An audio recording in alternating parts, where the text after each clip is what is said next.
Komera Imana amashyi mu izina rya Yesu. Yesu ashimwe cyane. Turishimye, turanezerewe kubw'uyu munsi kuba turi mu nzu y'Imana. Bwira mugenzi wanjye nawe wishime mu izina rya Yesu kandi anezerwe. Mu Bafilipe ibice 3 murongo wa 17 kugeza kwa 21 ndagira ngo afite projecteur abidukorere.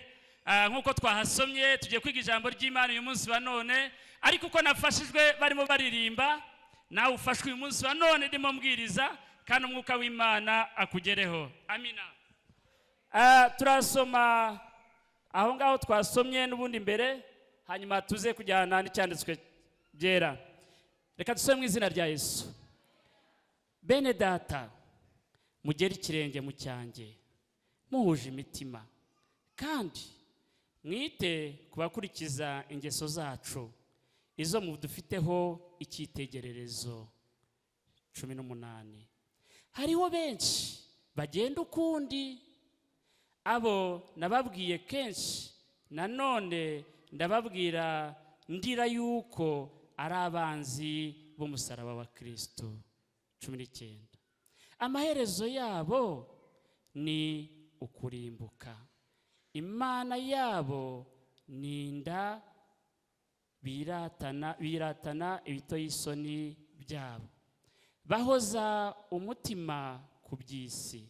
20. Naho twebwe ho iwacu ni mu ijuru, niho dutegerereje umukiza wacu azava, ari we mwami wacu Yesu Kristo. 21.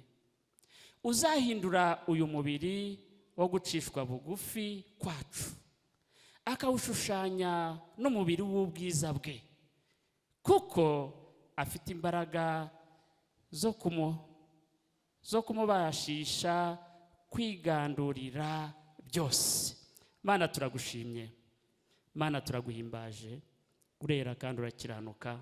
Reka ijambo rikore ku mitima yacu, twe tugiye gupfundura kano gaseke, Mwuka wera ategeka ganze, uguhe kumvira iby'iri jambo no kurikurikiza mu izina rya Yesu twizeye. Haleluya. Titire y'ijambo ry'Imana ry'uyu munsi Imana yashize ku mutima, iravuga ngo gusitara ntibyatuma tudakomeza urugendo turi muri Yesu. Haleluya. Gusitara ntago byatuma tudakomeza urugendo turi muri Yesu. Aya magambo ntoranya iyi titire nabitoranyije mu buryo bw'umwuka, nawe ubyumve mu buryo bw'umwuka. Gusitara, hari igihe abantu babaho bagasitara, abantu basitaye barabizi uko ino ryawe rimera, ariko iyo usitaye ntago byakubuza urugendo rwawe utarukomeza uri muri Kristo Yesu.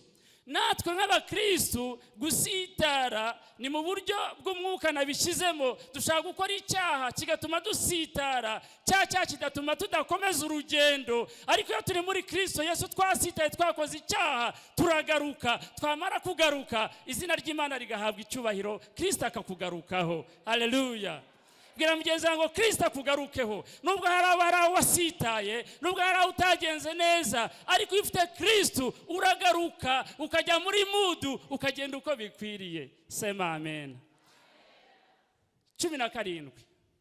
Projecteur mudushirireho. 17. Aha Paulo yari mu kaga. Paulo yari afunzwe. Paulo ari kumwe na Timoteyo bandika kino gitabo cy'Abafilipe. Bandikira itorero ry'Abafilipe, bandikira abadiyakoni, bandikira abashumba, bandikira abakristo.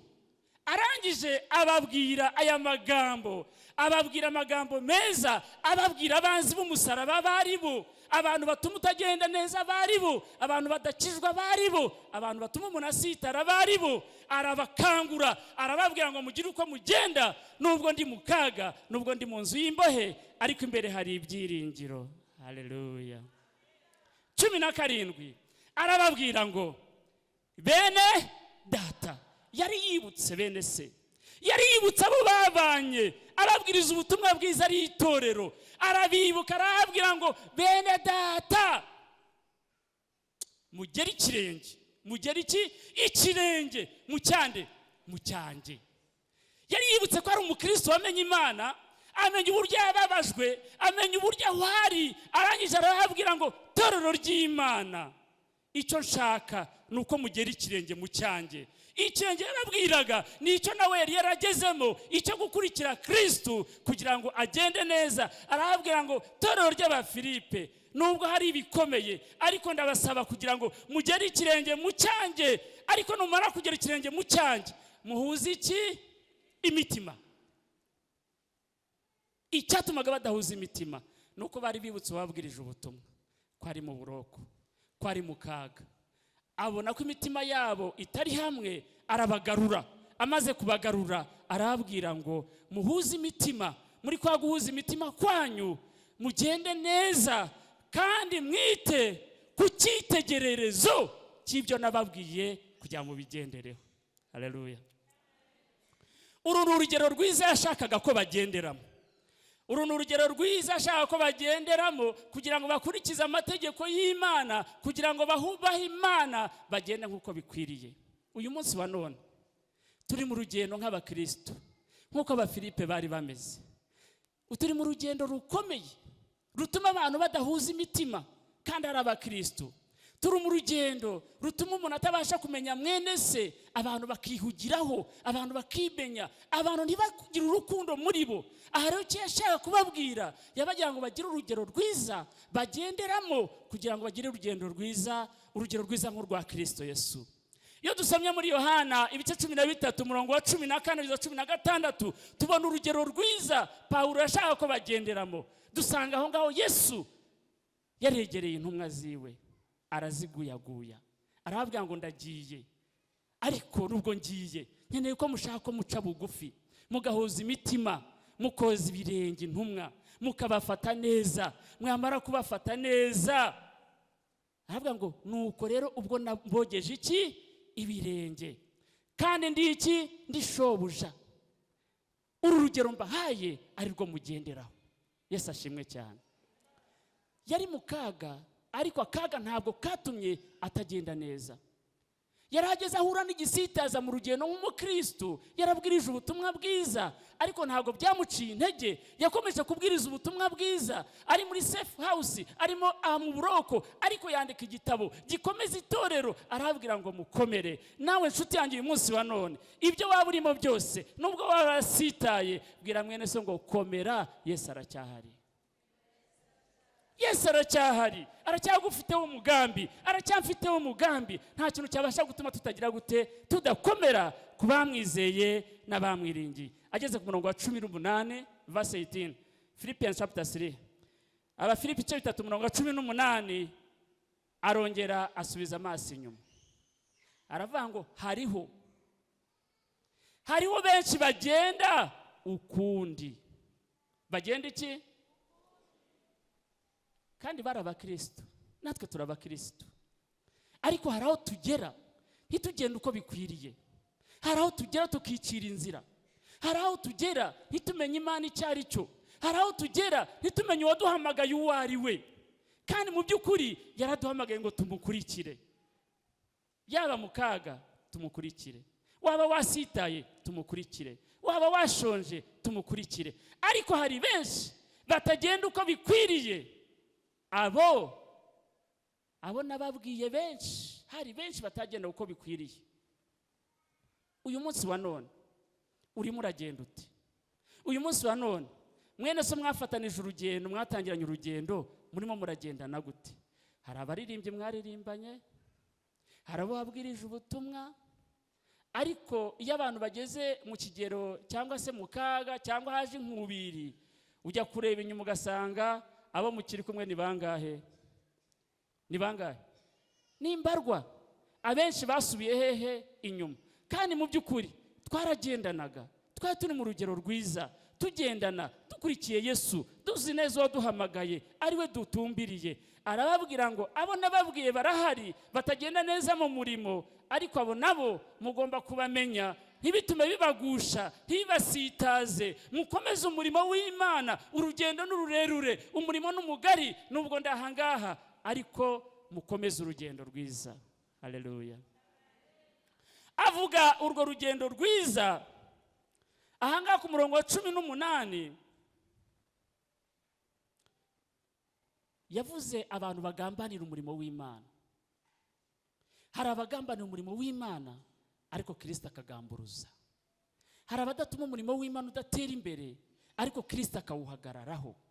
Icyo yashaka kuvuga yavugaga mu byakozwe no mu gice cya mbere umurongo wa 20-25 arimo arababwira ngo Yuda uko yagendaga yagambaniye Kristo. Ariko yagambaniye Kristo ntabwo byatumye Kristo atagira gute atagamburuza ngo umugambi w'Imana ukomeze. Arangije arababwira ngo nubwo byagenze gutyo akagambana yarakomeje Kristo. Natwe mu murimo w'Imana hari abatagenda neza, hari ubugambanyi mu murimo w'Imana, hari ubugambanyi mu makozi b'Imana, hari ubugambanyi mu baririmbyi, ariko reka nkubwire ngo mwitonde mugende neza hatagira ikigusitaza kikabasha gutuma urugendo urimo rudakomeza, kuko ko Yesu arahari. Iyo Yesu ahari ibintu bigenda neza, izina ry'Imana rihabwa icyubahiro. Haleluya.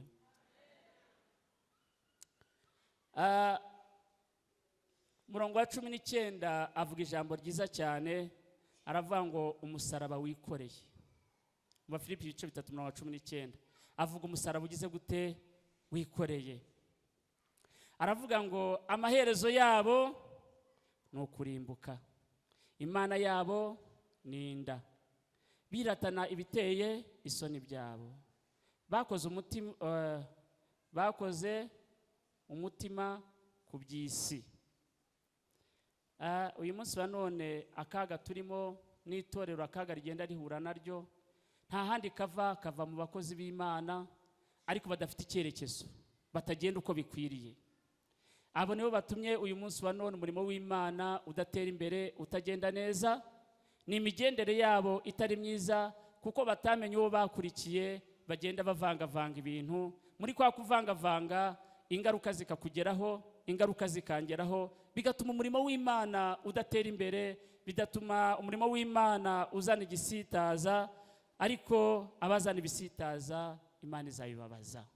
Ariko twebwe twamenye Kristo, mureke dukomeze urugendo, kuko Paulo nawe yakomeje iki urugendo, kandi Imana yabanye nawe, Imana yihesha icyubahiro.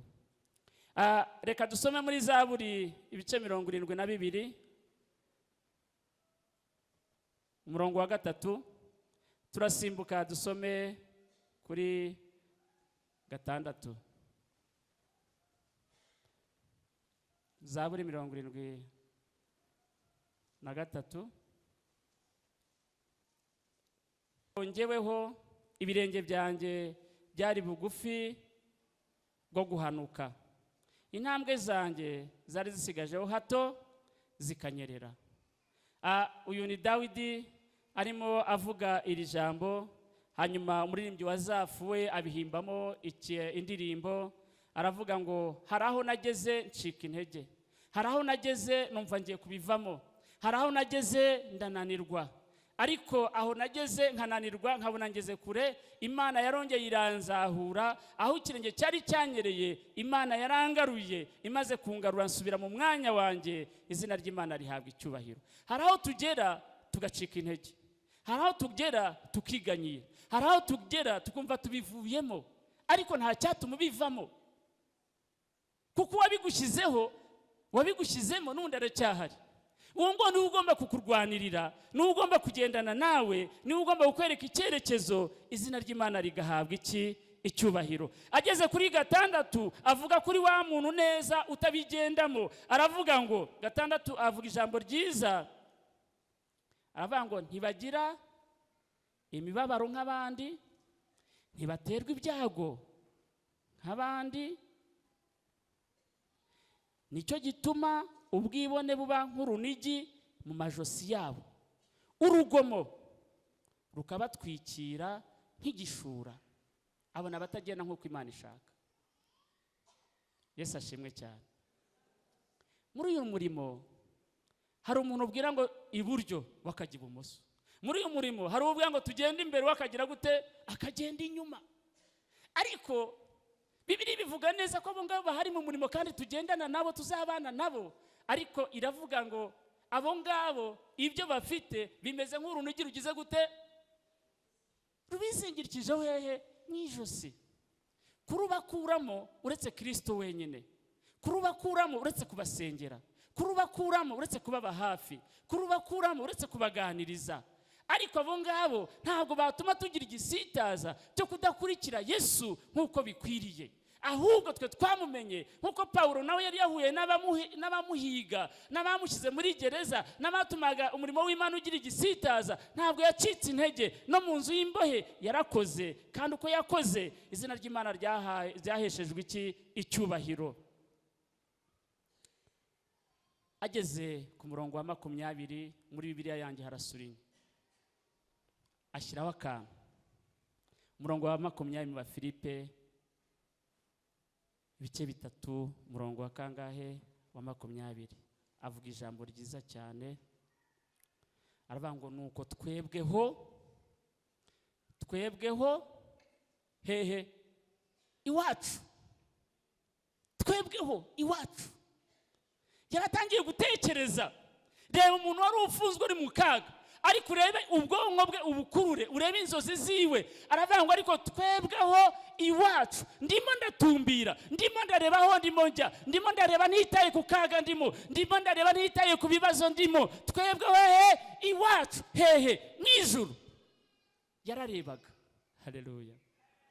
Ntabwo akababaro waba urimo katuma utagendana n'Imana. Ntabwo agahinda waba urimo katuma utibuka iby'Imana yagukoreye. Ntabwo kuba uri mu kigeragezo uyu munsi wa none byatuma ubivamo.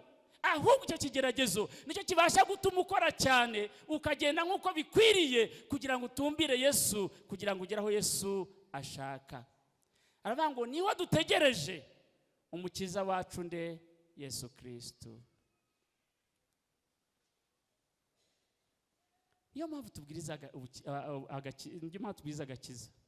Turashima Imana ko Imana duha agakiza ku buntu.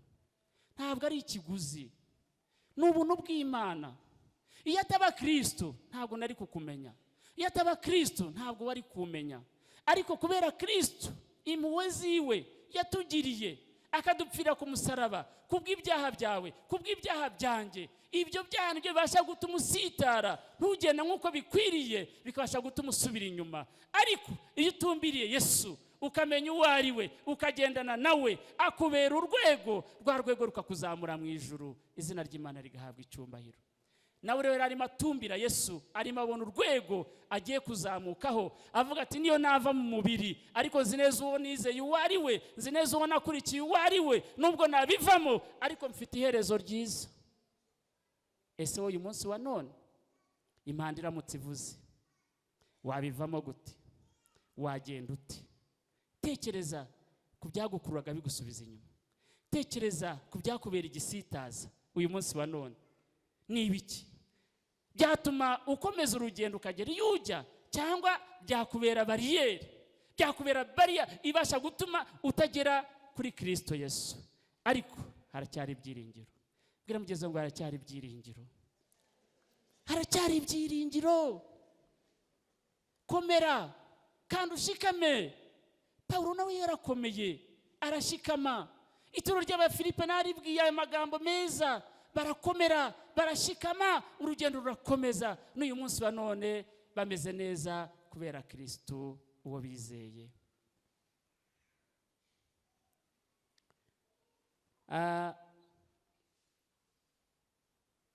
Mu Bakorinto ba mbere ibice 6 umurongo wa 19 haravuga ngo mbese ntimuzi yuko imibiri yanyu ari insengero z'Umwuka Wera?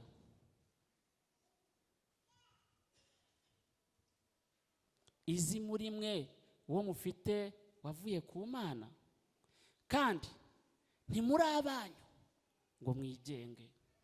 Ntimuri abanyu ngo mwigenge. Yesu ashimwe. Uwo mubiri wawe urahenze, uyu mubiri wanjye urahenze, kandi igituma uhenda nuko ari uwa Kristo, ntabwo ari uwawe ngo wigenge. Uwawuguhaye agufiteho ububasha n'ubushobozi. Haleluya. Uwo wawuguhaye ugomba kumwizera, ukamukurikira, ukagendana nawe kugeza igihe azavugira ngo kuko wanyizeye ukankunda ukankurikira, akira ibihembo. Yesu aramusubiza kubajije ibituma utagenda neza uyu munsi wa none, wamusubiza ngo iki? Ese njyewe namusubiza ngo iki?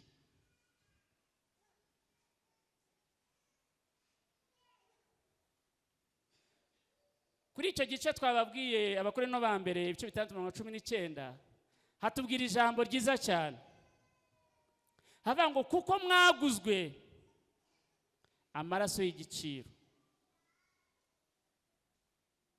ngo nuko rero mutume imibiri yanyu ihimbaza iki?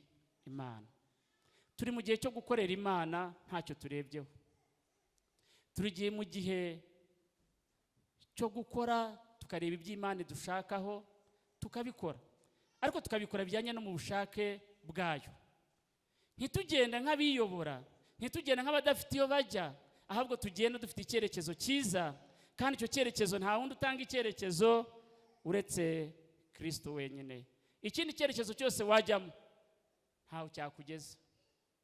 Icyo cyerekezo ntaho cyakugeza.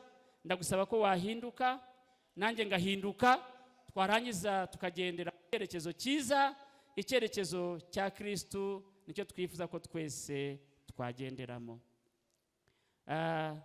Umurongo wa 21 hatubwira ijambo ryiza cyane ngo Kristo azahindura uyu mubiri wo gucishwa bugufi kwacu, akawushushanya n'umubiri w'ubwiza bwe, kuko afite imbaraga zo kumubashisha kwigandurira byose. Uzi neza ko uyu mubiri ufite, nanjye uyu mubiri mfite, hari igihe kizagera tukaba tutakiwufite. Hano Pawulo arimo babwira ngo ibi murimo mu byose, ni umurimo murimo wose, ni imibiri mufite yose izaba transformed. Hari igihe kizagera tukambika ubundi bwiza tudafite uyu munsi wa none. Yarabwira ngo mugende nk'uko bikwiriye, kuko nubwo ndi muri kano kababaro, ibyo nababwiye mu bigendereho, kuko nyuma y'ubu buzima hari ubundi buzima tugomba kuzajyamo. Mugende nk'uko bikwiriye kugira ngo izina ry'Imana rihabwe icyubahiro. Yesu ashimwe cyane. Ariko muri runo rugendo hari ibisitaza byinshi. Muri runo rugendo duhura n'ibigeragezo byinshi. Muri runo rugendo duhura n'ibidukurura bigatuma dusubira inyuma, kandi tutagombye gusubira inyuma. Ari njyewe mpura nabyo, ari wowe uhura nabyo, bigatuma utagenda uko bikwiriye. Ariko usubiza amaso inyuma, muri kuno kwezi gushize, muri kino cyumweru gishize, wahuye n'ibingana iki? Ibyo bigeragezo wahuye nabyo byari byanganaga iki? Ibigeragezo uhura nabyo akenshi bari ibyaha. Ushobora kuba warizanditse mu byaha, bya byaha bikaba ibigukumira, bigatuma usitara ntukomeze urugendo Kristo yaguhaye ngo urugenderemo. Ariko wakwemera Yesu ko ari we muyobozi w'uru rugendo, wakwemera Yesu ko ari we nzira n'ukuri n'ubugingo, wakwemera Yesu ko ari we igisubizo kiruta ibindi bisubizo byose, wahinduka, wahindukira, izina ry'Imana rigahabwa iki? Icyubahiro. Itekerezeho, nanjye nitekerezeho. Uyu ni umwanya mwiza wo gusubiza amaso inyuma, utekereze ku cyatumye usitara kikaba cyakubuza ijuru uyu munsi wa none. Kristo agarutse gutwara itorero uyu munsi wa none, yasanga umeze neza mu mutima? Yasanga umutima wawe ukiranukiye ijuru? Yasanga ejo hashize wari umeze neza, uyu munsi wari umeze neza? Ijuru ryakururuka kubera umutima wawe? Ijuru ryakururuka kubera umutima wanjye? Cyangwa hari ikintu cyari kiriho imbere yawe nanjye cyabasha gutuma tudashyikira ubwiza bw'Imana? Itekerezeho, nanjye nitekerezeho.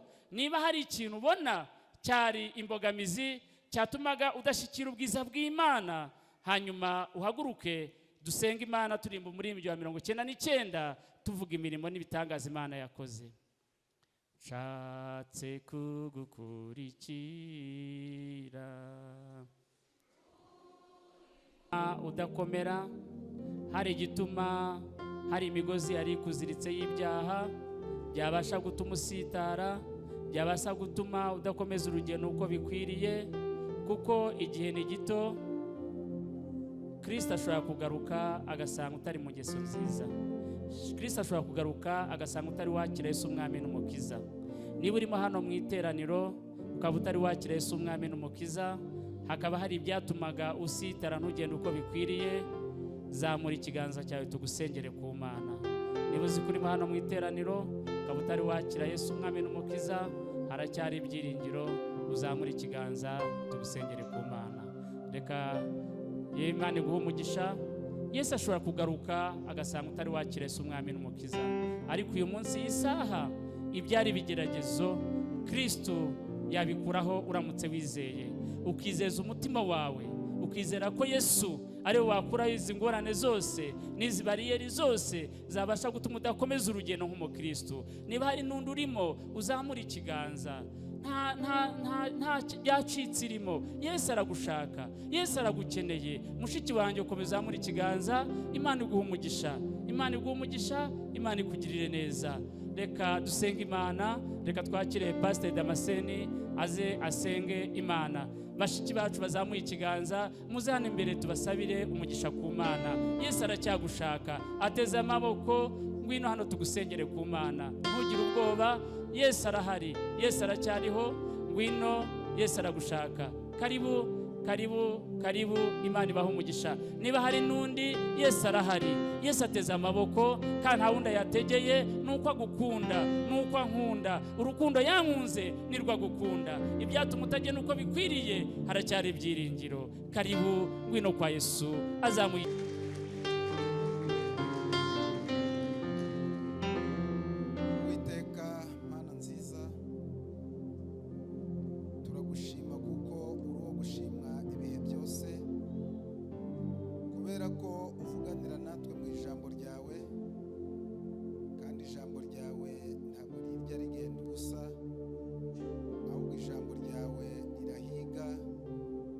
Ijambo ryawe Mwami Imana riromora, kandi ijambo ryawe riraduhana twebwe abana b'abantu, tukishyira ku munzani tugashungurwa tukabona tudakwiriye. Mwami Imana tugaca bugufi imbere yawe, nawe uhora uturebana amaso y'imbabazi. Niyo mpamvu iyo abaje bakugana Mwami Imana bihanye, ubakirana umunezero. Turagushimye rero kubw'abashiki bacu bateye ikirenge Mwami Imana mu cyawe uyu munsi wa none, bakaba bahamije imbere y'iyi mbaga ko bakwakiriye mu Mwami Yesu. Mwami rero mbagusize mu biganza, kugira ngo aho batuye, aho bagenda, uko bababonaga Mwami Imana bihinduke, ahubwo bazajya babareba bose, bajye babasoromaho imbuto zikwiriye abihanye. Mwami, birumvikana ibibazo muri iyi si ntibyabura, kandi Mwami Yesu wavuze neza ko bitazashira, uretse ko bizarangira igihe uzaba ugarutse. Ngaho rero duhe kwegamira kuri wowe, kuko ari wowe umugabo ukomeye, kandi ibiduhiga ni byinshi, ibihiga ubugingo bwacu, ariko tukwiyegamijeho kugira ngo ujye uhora uturwanirira uko bukeye n'uko bwije. Umuririmbyi yaravuze ngo ingabo za Satani zirakomeye, tutagufite zaduhindura. Niko biri, niyo mpamvu twishingikiriza kuri wowe, kuko uri umunyamaboko kandi ntabwo ujya utsindwa Yesu. Ngaho rero bana natwe, kandi urusheho kugira neza babashiki bacu, barusheho kugendana nawe, kandi barusheho kunguka ubuntu bwawe, nabo bazakubera umuhamya. Tubyambaje twizeye dutyo mu izina rya Yesu Kristo, amen.